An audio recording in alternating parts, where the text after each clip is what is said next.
यहाँ से गुजर रहा था सर, सोचा अर्जुन को मिलता चलो। ये क्या तबीयत ठीक नहीं क्या इसकी? देखो सर्दी हुई है, जुकाम हुआ है।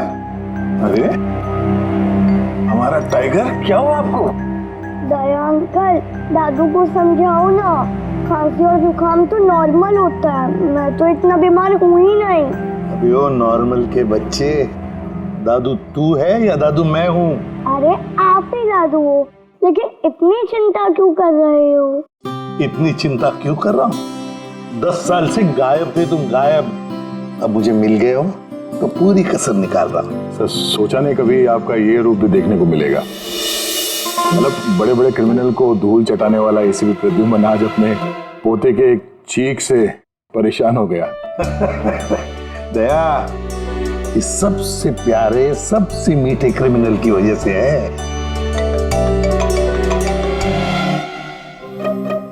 क्या हुआ, फोन कहाँ है? अर्जुन बेटा, लगता है आपके फोन में ना मेरा एक कॉल आ रहा है ना? तो मैं वो कॉल रिसीव कर लूं? पहले चॉकलेट दो। अरे आज तो मैं ऐसे ही आ गया था, अगली बार मैं चॉकलेट लेके आऊंगा। ओके।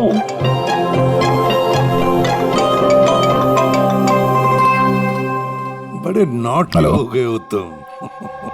क्या? कहाँ पे? ठीक है, हम लोग अभी पहुंचते वहां। क्या हुआ? सर वो हेमसुगा के जंगल में एक लाश दफन मिली है कुछ लोगों को।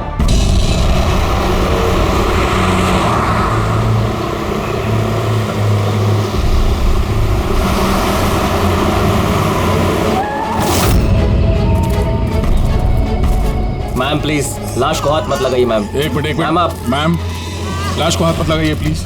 मैम प्लीज मैम संभालिए अपने आप को। चाकू घोंप के मारा? नहीं सर, चाकू घोंप के नहीं, गोली मार दी गई है। गोली? तो ये चाकू का निशान? सर ये चाकू का निशान नहीं है, तलवार का निशान है। कट यार सुदेश, पूरा टेक खराब कर दिया यार। हाँ सर पता है, लेकिन ये तलवार नहीं निकल रही है। देखिए आप खुद, अटक गई है। ये देखिए।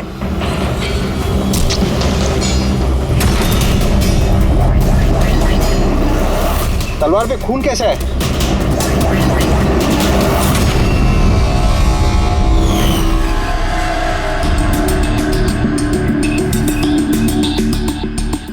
मतलब ये बॉडी जमीन में पहले से दफन थी? जी सर।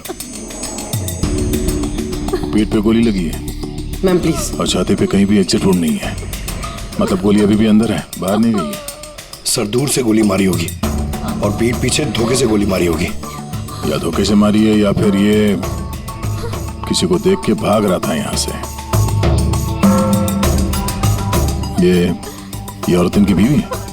जी सर, ये जो लाश है रविंदर की है, ये उनकी आईडी है और इनकी बीवी मालती।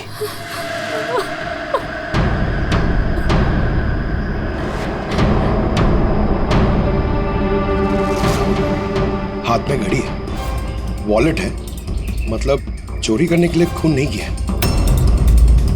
एक काम करो, ये आसपास जरा तलाशी लो, देखो कुछ मिलता है क्या। राइट सर, चलो।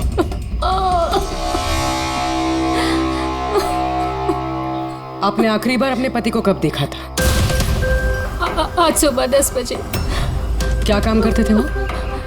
मकान किराए पे छुड़वाते थे और बिकवाते भी थे। मतलब एस्टेट एजेंट? हाँ। आज सुबह कहाँ जाने के लिए निकले थे? एक फ्लैट आज किराए पर चढ़ने वाला था, तो वही चेक करने गई थी कि वहाँ पे कोई सफाई या मरम्मत वगैरह की जरूरत नहीं है। सर। हाँ? सर यहाँ आसपास तो कुछ नहीं मिला, ना खून ना कोई सुराग। लगता है गोली यहाँ नहीं चली। क्योंकि सर गोली जंगल में चली ही नहीं। तो फिर कहाँ चली? हो सकता है फ्लैट में, जो आज किराए पर चढ़ने वाला था। आपको कैसे पता? क्योंकि मैं उनसे उस वक्त फोन पे बात कर रही थी। बेबी मैं पूछ रही थी कि सब्जी कौन सी खाओगे? लंच का तो पता नहीं, मगर स्वीट डिश में क्या लूंगा वो मालूम है। मैंने स्वीट डिश नहीं, मैंने सब्जी पूछी है, सब्जी कौन सी खाओगे? अरे कुछ भी बना लो, तुम्हारे हाथ का तो कड़वा करेला भी अच्छा लगता है। तो आज फिर आपको कड़वा करेला ही खिलाती हूँ। अच्छा बेबी, मैं फ्लैट पहुंच गया हूँ, थोड़ी देर में कॉल करो तुम। ये क्या? मारना मत मुझे। हेलो हेलो, मुझे मत मारना। नहीं। रविंदर, हेलो, क्या हुआ? तुम कुछ बोल क्यों नहीं रहे? हेलो।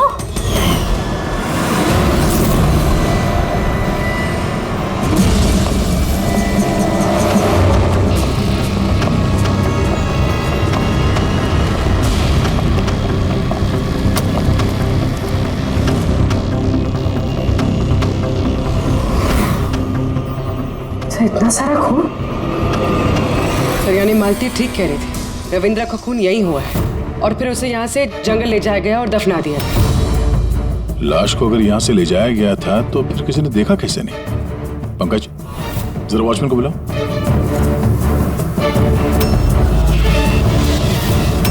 सर ये देखिए, बुलेट्स के निशान।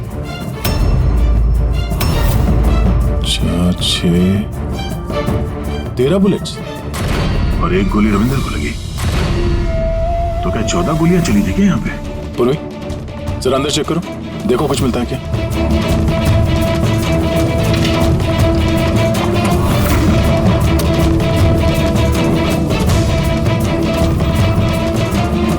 सर, ये खून अंदर अंदर, ये गोपाल है सर। आज सुबह यहाँ इस फ्लैट में खून हो गया। खून? उसके बाद लाश को यहाँ से ले जाया गया। तुमने देखा नहीं किसी को? कहाँ थे तुम? सर सुबह से मैं यहीं हूँ और बिल्डिंग में से कोई लाश नहीं गई सर। तो क्या लाश के पर लग गए और जंगल में जाके वो दफन हो गई खुद? सीसीटीवी फुटेज लेके आओ इस बिल्डिंग का, जल्दी। सर क्या हुआ? बिल्डिंग में मेंटेनेंस का काम चल रहा है सर, इसलिए सीसीटीवी फुटेज कैमरा बंद है सर। सीसीटीवी फुटेज भी नहीं है? अच्छा रजिस्टर तो होगा ना, यहाँ पे लोग आते हैं एंट्री करते हैं, वो तो है तुम्हारे पास कि वो भी नहीं है? तो लेके आओ सर। बिल्डिंग में मेंटेनेंस का काम चालू है, इसलिए वर्कर लोग अंदर बाहर कर रहे हैं सर, इसलिए मैंने सुस्ती में नाम दर्ज कराना बंद कर दिया सर। सुस्ती के कारण एंट्री करना बंद कर दिया? तेरे सुस्ती मैं निकालता हूँ। सर मुझे माफ कर दीजिए सर, मैं सच कह रहा हूँ, बिल्डिंग के बाहर कोई लाश नहीं गई सर। तेरे साथ क्या करने वाला हूँ मैं तुझे बाद में बताता हूँ। जा वहां खड़े रहे, बाहर खड़े रहे। चल। सर मुझे तो लग रहा है ये जो वॉचमैन है ना, ये भी मिला हुआ है। सर पूरा फ्लैट खाली है, ये लड़कियों के कुछ कपड़े मिले हैं, हो सकता है किसी पुराने किराएदार के हों। लड़कियों के कपड़े? और कोई सुराग? नहीं सर।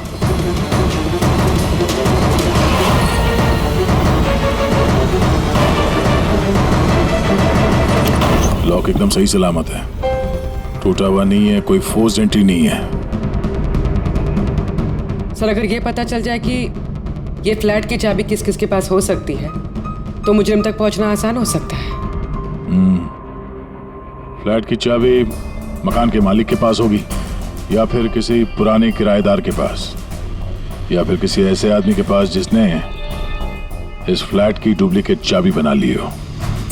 पूर्वी, इस मालती से पता करो कि यहाँ इस फ्लैट में पुराने कौन कौन किराएदार थे। साड़की, तेरे कहने के मुताबिक रविंद्र पर जो गोली चली वो फ्लैट में नहीं चली? हाँ बस मैं यही कह रहा हूँ। अरे गोली उस फ्लैट में नहीं चली तो फिर कहाँ चली? उसकी वाइफ ने हमें उसी फ्लैट के बारे में बताया और वहाँ इतना सारा खून मिला हमें। दरअसल जो खून फ्लैट में मिला है वो खून रविंदर का है ही नहीं। रविंद्र का नहीं तो फिर किसका खून है सर? मेरे ख्याल से ये पता लगाना तो आप लोगों का काम है।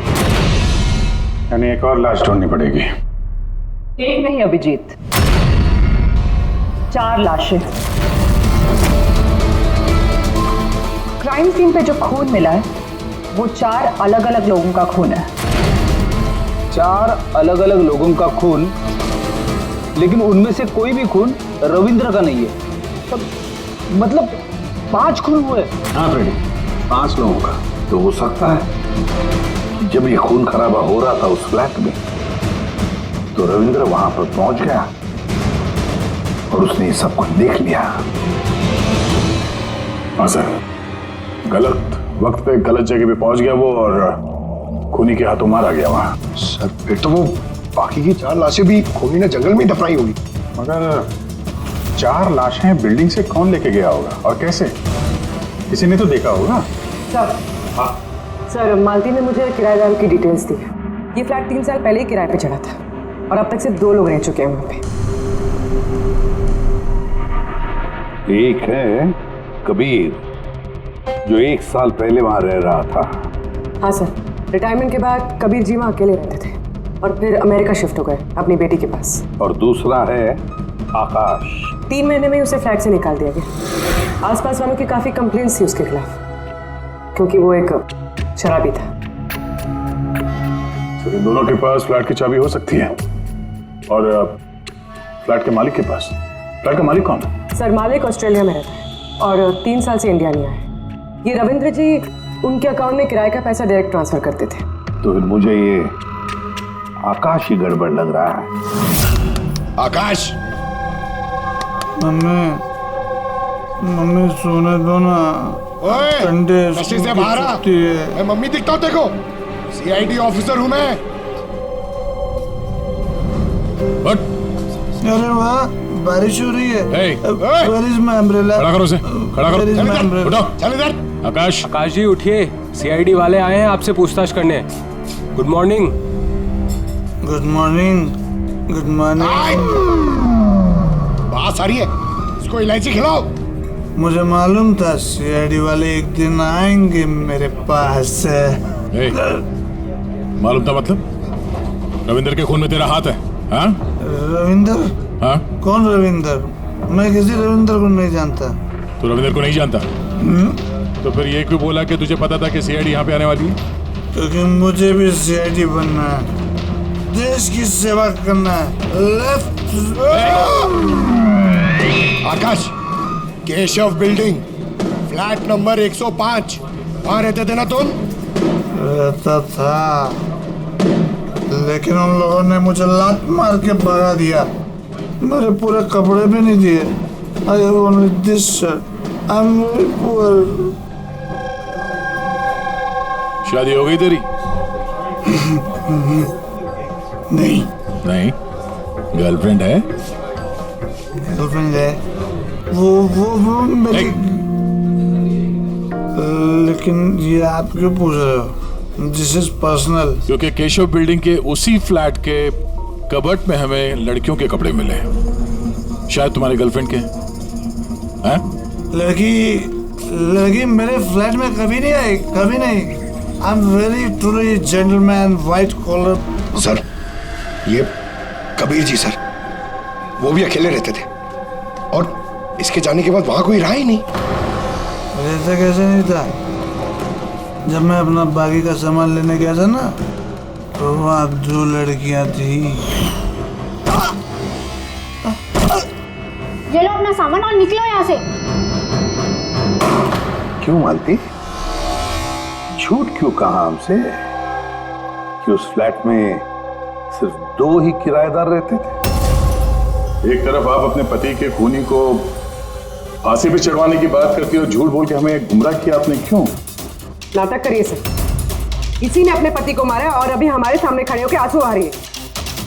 सर मुझे इसके साथ 2 मिनट दीजिए सर, देखिए सच कैसे बोलती है। ये क्या कह रही हैं आप? इनके बारे में ऐसे कैसे कह सकती हैं? आप CID वाले इतने पत्थर दिल कैसे हो सकते हैं? किसी का दर्द समझने के बजाय आप उन्हें टॉर्चर कर रहे हैं, उन्हें तकलीफ पहुंचा रहे हैं। अच्छा, आप दोनों को बड़ी फिक्र हो रही है। आपकी तारीफ। मैं मालती की छोटी बहन रजनी हूँ और ये मेरे हस्बैंड है। तो फिर रजनी जी, आप सभी ध्यान से सुन लीजिए। अगर मालती ने हमसे कुछ भी झूठ कहा ना, तो ये जेल जाएगी, जेल।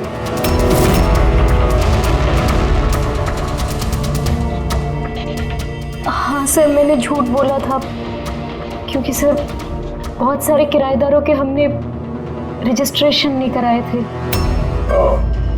तो गैर कानूनी तरीके से तुमने कुछ लोगों को वहां फ्लैट में कराया हुआ था, बिना डॉक्यूमेंट्स और बिना रजिस्ट्रेशन किए हुए।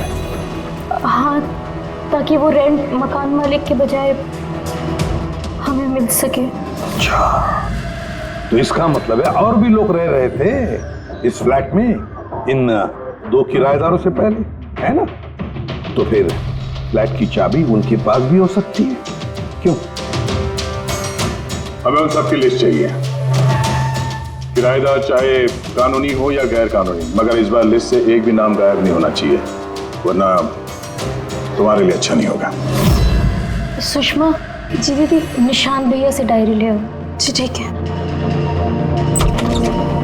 ये डायरी लेने बाहर क्यों जा रही है?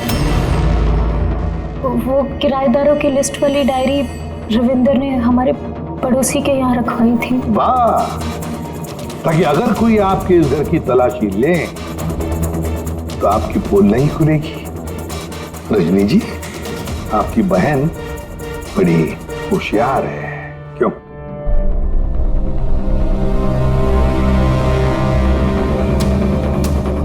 मालती भाभी, ये डायरी मंगाई क्या?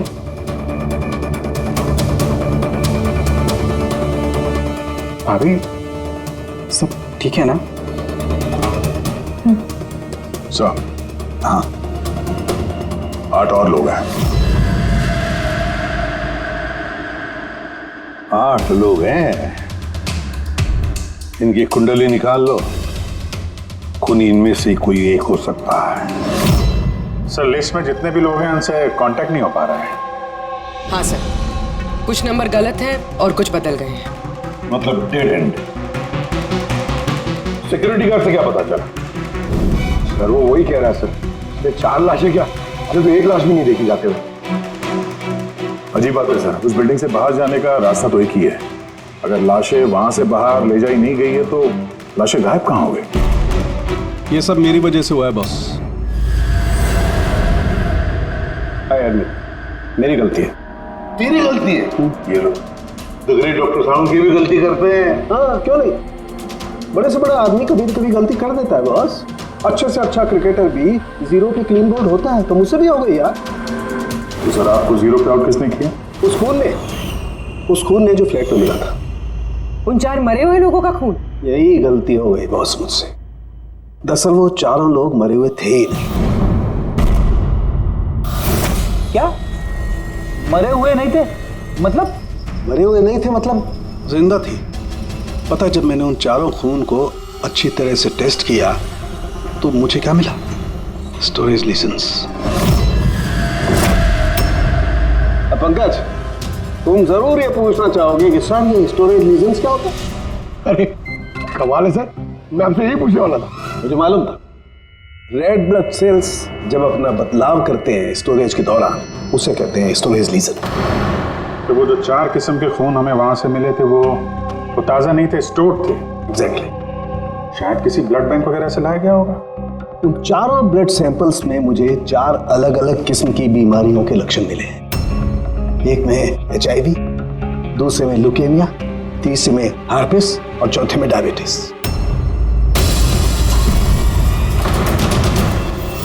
कंटामिनेटेड खून? मतलब ये 4 खून के सैंपल किसी ऐसी जगह से लाए गए हैं जहां पे बीमारी वाला खून स्टोर होता है सर? हाँ, कंटामिनेटेड खून। ऐसा खून तो नष्ट किया जाता है, इंसिनरेटर में भेजा जाता है जहां पर ये डिस्ट्रॉय करते हैं। और ऐसे इंसिनरेटर्स तो हमारे शहर में 2 जगह हैं। एक बार फिर से इस फ्लैट में चल के चेक करते हैं, पता तो चले कि उन गोलियों का और ये बीमारी वाली खून का कनेक्शन क्या है।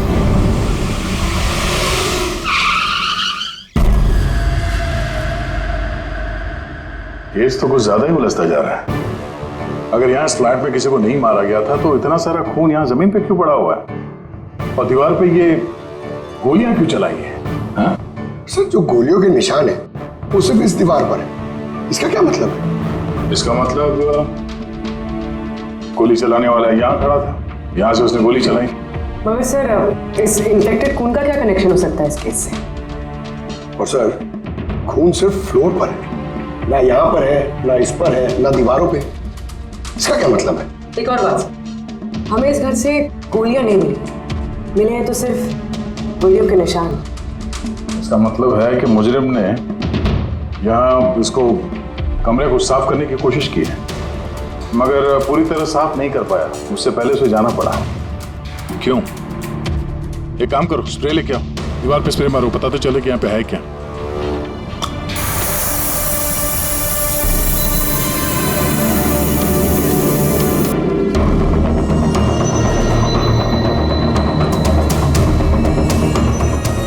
यहाँ पे भी खून के निशान है। नीचे तक है ये तो, सिवाय इस जगह के। सर ये देखिए, गोलियां यहां लगी हुई हैं, लेकिन गोली का निशान यहां पर नहीं है।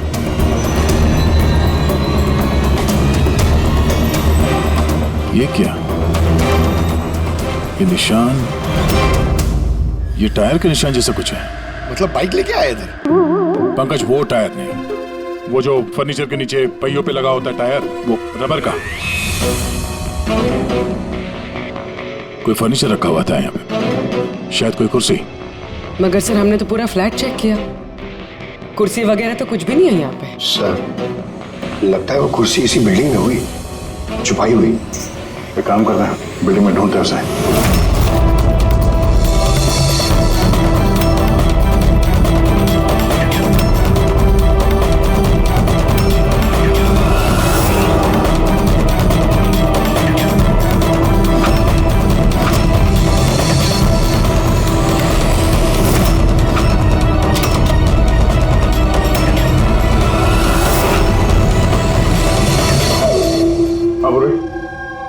मिल गई कुर्सी।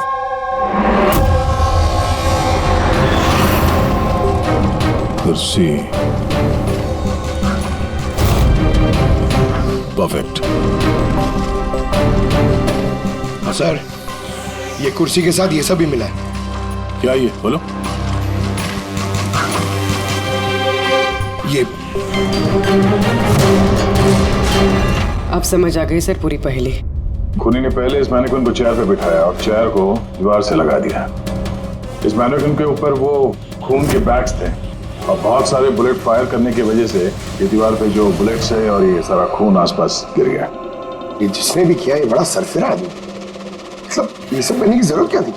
और सर रविंद्र को इसलिए मार दिया गया क्योंकि रविंद्र ने उसे पुतले पे गोलियां चलाते देख लिया था। सर आज तक तो एक ही बात सुनिए सर, अगर खूनी किसी को मार रहा हो, किसी तीसरे आदमी ने उसे देख लिया तो उसे मार देगा, लेकिन यहाँ पे तो खूनी एक पुतले को मार रहा था, एक पुतले के लिए उसने रविंद्र को मार दिया।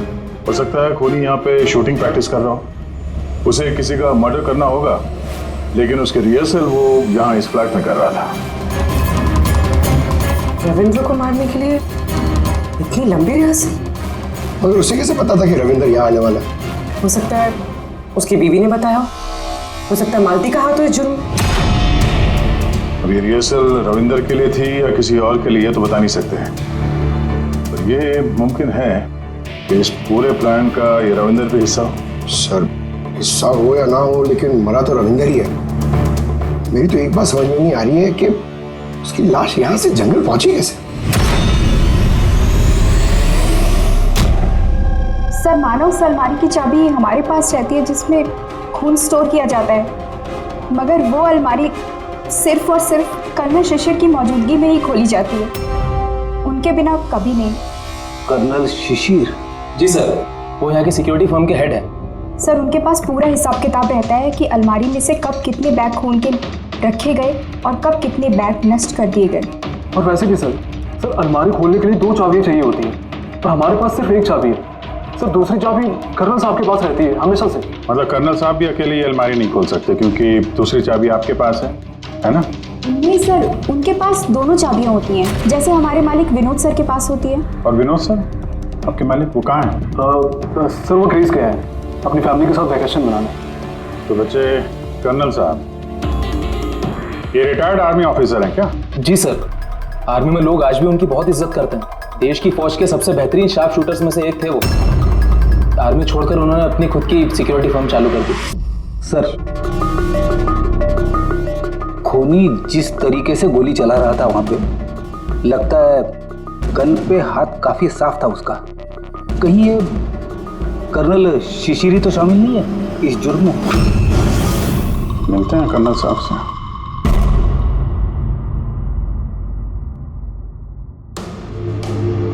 पंकज एक बात बताओ, अगर तुम्हें किसी पे गोली चलाने की प्रैक्टिस करनी है तो वो कैसे करोगे? और फायरिंग रेंज जाऊंगा और प्रैक्टिस करूंगा सर। एग्जैक्टली, मैं भी वही करूंगा। कोई भी नॉर्मल इंसान यही करेगा, फायरिंग रेंज पे जाएगा और ताकत प्रैक्टिस करेगा। लेकिन खूनी ने रिहर्सल करने के लिए इतना झमेला क्यों उठाया? हाँ सर, पहले इस फ्लैट में चोरों की तरह घुसना, फिर मैनिक्विन को यहाँ बिठाना, खून के बैग चुराना, सिर्फ प्रैक्टिस के लिए। और रविंदर सिर्फ इसलिए मारा गया क्योंकि उसने उसे प्रैक्टिस करते हुए देख लिया था कि खूनी कुछ बहुत बड़ा करने वाला है।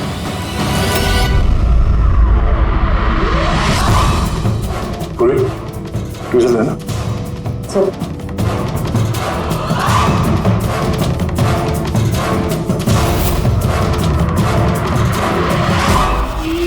राइफल की गोली? ओह,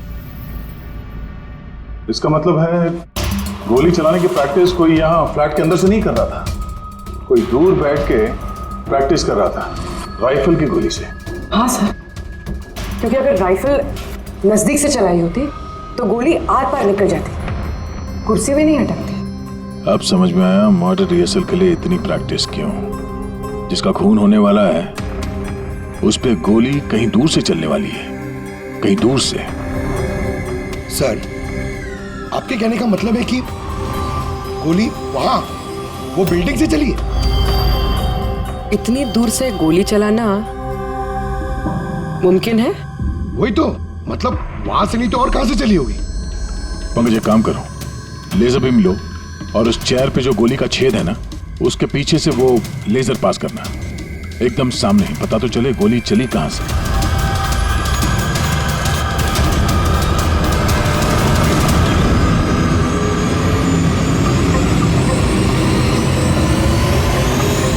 बिलबोर्ड? कोई बिलबोर्ड से गोली कैसे चला सकता है, वो भी सड़क के बीचों बीच? कमाल है, सीआईडी वाले मेरे घर पे पहली बार आए हैं, वो भी मेरे आर्मी के दिनों की तारीफ करने नहीं बल्कि खून के लिए मुझ पे इल्जाम लगाने। इल्जाम नहीं लगा रहे हैं, सिर्फ अपनी ड्यूटी कर रहे हैं, और ड्यूटी की अहमियत आप जैसे फौजी से बेहतर कौन समझ सकता है। तो आपको ये भी पता होगा अभिजीत बाबू कि आपके और मेरे जैसे सिपाही देश की रक्षा करते वक्त अपनी जान दे देते हैं, लेकिन अपने देश से और अपने काम से कभी गद्दारी नहीं करते हैं। देखिए, ना तो मैंने उस खून की चोरी की है और ना ही मैंने किसी का खून किया है। वैसे अपने फौज के दिनों में आपने बॉर्डर पे तो कई दुश्मनों को मारा होगा। दुश्मनों की जान लेने में और मासूमों की जान लेने में जमीन आसमान का फर्क होता है, और आपने भी तो कई गुनहगारों को मारा होगा अपनी ड्यूटी के दौरान। क्यों, ये फर्क समझ नहीं आता आपको? आता है, लेकिन ये समझ में नहीं आ रहा कि चाबी सिर्फ आपके पास है, तो फिर वो खून चोरी कैसे होगा? उसकी इंक्वायरी मैं कर रहा हूं, जैसे ही मुझे पता चलेगा आप लोगों को बता दूंगा। अच्छा, क्या ऐसा नहीं हो सकता कि आपकी उन चाबियों की किसी ने डुप्लीकेट चाबी बनवा ली हो? बिल्कुल नहीं। अनुशासन समझते हैं आप, डिसिप्लिन। आर्मी की ट्रेनिंग में डिसिप्लिन का बहुत बड़ा महत्व होता है, और आज भी मैं अपनी जाती जिंदगी में उस डिसिप्लिन का पालन करता हूं। ये चाबी मुझसे 1 मिनट भी दूर नहीं होती, इसलिए असल जिंदगी में तो क्या, ख्वाब में भी कोई इसका डुप्लीकेट नहीं बनवा सकता। ठीक है, आपका स्टेटमेंट तो सुन लिया, लेकिन अभी तक ऐसा कोई सबूत नहीं मिला जिससे आप पूरी तरह निर्दोष साबित हो सके। इसलिए जब तक ये केस सॉल्व नहीं होता, यहाँ आना जाना लगा रहेगा।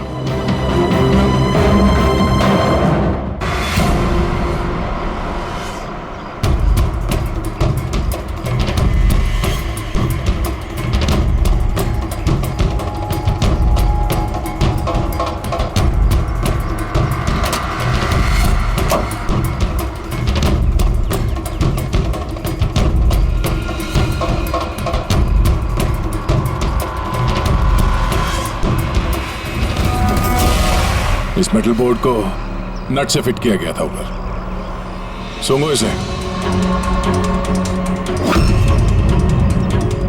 ये तो गन पाउडर है सर। गन पाउडर और ये स्क्रैचेस, बहुत लंबी प्लानिंग की थी। क्या लंबी प्लानिंग होगी सर? पंकज खूनी ने इस मेटल प्लेट का इस्तेमाल गोलियों की दिशा बदलने के लिए की थी। जैसे ही उसने इस मेटल प्लेट पे गोली चलाई, इस पे गोली लगने के बाद गोली की ट्रेजेक्ट्री बदल गई और वो सीधे जाके पुतले पे लगी। मतलब असली रिहर्सल इस मेटल प्लेट पे गोली चला के ट्रेजेक्ट्री बदलने की थी, सिर्फ निशाना लगाने की नहीं। सर क्या लगता है कौन सी बालकनी से गोली चलाई होगी? एक बात तो साफ है, गोली सामने से नहीं चली है। गोली यहाँ इसी बिल्डिंग से चली है, या तो ऊपर से, नीचे से, या फिर अगल बगल से कहीं। पता करना पड़ेगा। कोई ना कोई बहुत जल्द मरने वाला सा है, ठीक उसी तरह से जैसे खूनी ने उस फ्लैट में खून की रिहर्सल की थी। इस मर्डर को होने से रोकना होगा सर, किसी भी हाल में। सर उस बिल्डिंग के एक एक फ्लैट की एक एक ईंट चेक की सर, लेकिन पता नहीं चला कि खूनी ने गोली कहां से चलाई है।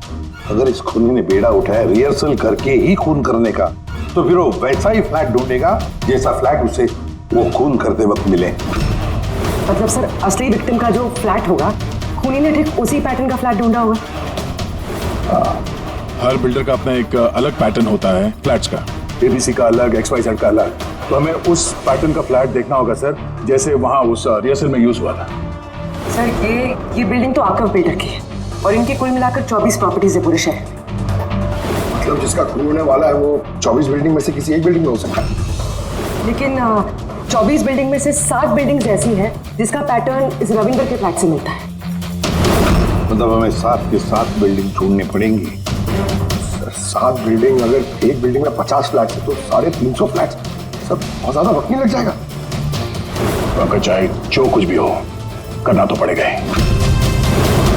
सर ये कर्नल शिशिर गड़बड़ आदमी है सर।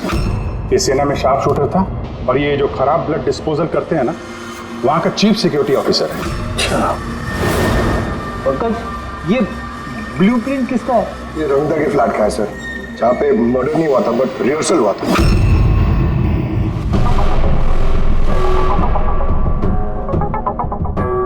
ये तो कर्नल शिशिर के फ्लैट जैसा है सर।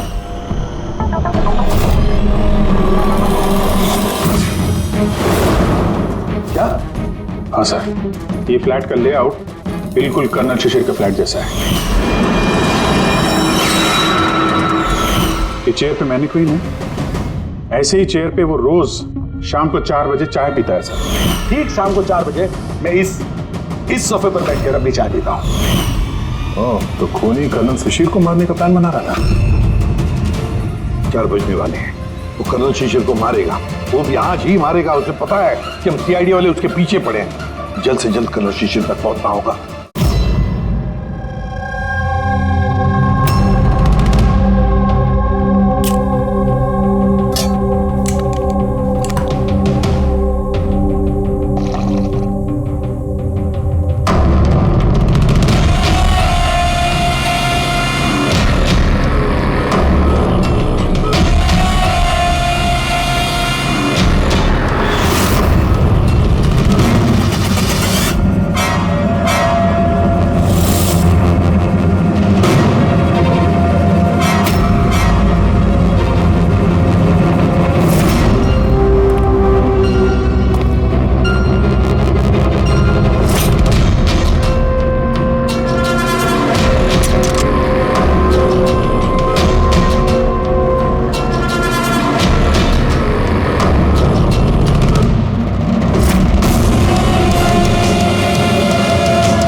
सॉरी तुम्हारी जैकेट गंदी हो गई। क्या करें, हमें पता नहीं था ना गोली कौन से फ्लैट से चली है, इसलिए रिवर्स रिकोशे का सहारा लिया। और उस फ्लैट में जिस दिशा से गोली आई उसी दिशा में हमने गोली चलाई और देखो खून भरी गोली ने तुम्हारा पता बता दिया। मिस्टर उत्कर्ष, जाने दो मुझे, कूद जाऊंगा यहाँ से। अच्छा ठीक है, कूद जाओ यार, लेकिन पहले ये तो बताते जाओ कर्नल शिशिर को क्यों मारना चाहते थे? छोड़ उसे भाई, मेरे पास आ जा। अच्छा भाई है ये? हाँ जा भाई, मिल ले अपने भाई से, जा। इधर आ जाओ।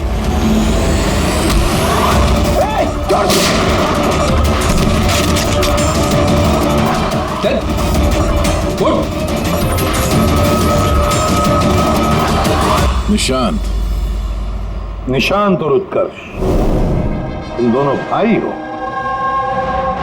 पर किस बात का बदला लेना चाहते थे तुम लोग कर्नल शिशिर से? बाप की मौत का। इस आदमी ने हम दोनों के सामने हमारे बाप की जान ली। तुम दोनों दीपक के बच्चे हो? मैं आज भी नहीं भूल सकता, जिंदगी में पहली बार ट्रिगर पे उंगली रखते वक्त मेरे हाथ कांपे थे, क्योंकि मैं दो मासूम बच्चों के सामने उनके बाप को नहीं मारना चाहता था। दीपक एक आतंकवादी था और अगर मैं उसे नहीं मारता तो उसने जो बम रखा था शहर में, उससे कई मासूम लोग मारे जाते। मर जाते तो मर जाते, कम से कम हमसे हमारा बचपन तो नहीं छीनता। कितना प्यार करते थे हम अपने पापा से। ने उसी दिन कसम खा ली थी कि इस आदमी को हम वैसे ही मारेंगे, वैसे ही राइफल से। इसलिए मैंने पता लगाया कि तुम कहाँ काम करते हो और फिर उसी कंपनी में नौकरी करती। तुम्हारे घर का एड्रेस भी पता लग गया और फिर किसी ना किसी बहाने तुम्हारे घर आकर मुझे तुम्हारा डेली रूटीन पता लग गया। और उसके बाद मैंने एक ऐसे फ्लैट की तलाश शुरू कर दी जिसका डिजाइन और लेआउट बिल्कुल उसके फ्लैट जैसा हो। जैसे ही मुझे रविंदर का फ्लैट मिला, मैं उसके पड़ोस में शिफ्ट हो गया।